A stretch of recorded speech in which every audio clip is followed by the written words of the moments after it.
Hi, this is Jay Jenkins of Pearson Education, and in this video I'm going to show you how you can create a companion study plan inside of your course. So we're going to enter into our course and we will go to the assignment manager, and the first thing that you're going to want is to have a quiz created.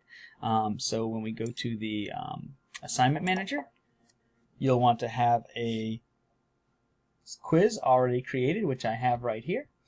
And then what we're going to do is I'm actually, if you create one, you can create one from scratch, which we can do real quick, which I'll show you that as well.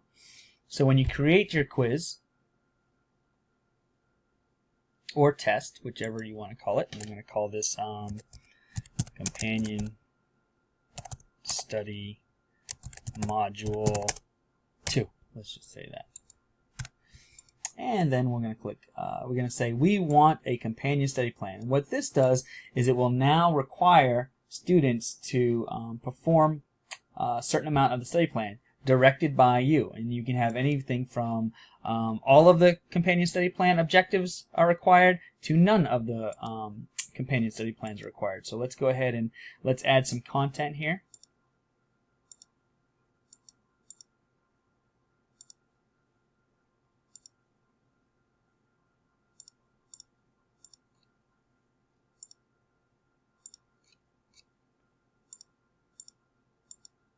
And I want to get a typical amount here of questions, so let's add those over. So we get about 17 or so with several different objectives, which is perfect.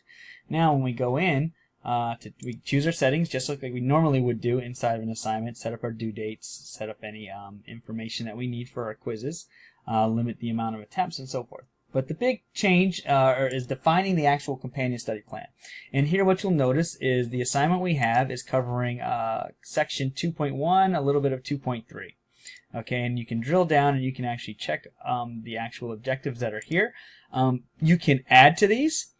So let's say there's some information from maybe Chapter 1 that you know is prerequisite material that they need. You could actually go in and you could add a couple areas here as well. So like if rounding numbers was something that was important, or solving problems by estimating was important for the content in this assignment, you could add these. Now also notice what we're doing is we're forcing, or not forcing, we're requiring students to actually go in and master these areas of the study plan prior to accessing this quiz. Okay, so they do the study plan, which is going to be some mini quizzes, and then practicing until they can actually pass those mini quizzes, and then they get to the actual quiz. Now, you see, as a default, depending on how many objectives are required, will dictate the amount of points that are necessary. But what we can say is you can go 0. So you can just set it to 0. And now students would have this as sort of a recommended as opposed to required, or you could change it to maybe 4 out of the 6 they have to actually have mastered, or 3 out of the 6, depending on how you would like to set that up. But whatever you determine here will then determine what the students have to actually do. So I'm going to do 0. I'm just going to make this as just a recommended, and then I save and assign. So now I have a companion study plan module. So if we go look at this as a student would, and let's go into the actual assignments, we're going to see that there is a companion study plan for module 2. And then there's this is the actual test, and then here's the companion study plan for module 2 assignment.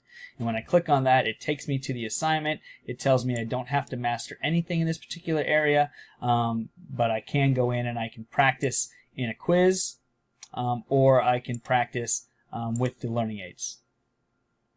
And that's how you can set up your companion study plan to create a more mastery-based environment and allow students to really check their knowledge prior to actually accessing a quiz or a test. I hope this was helpful, and I hope you have a great day.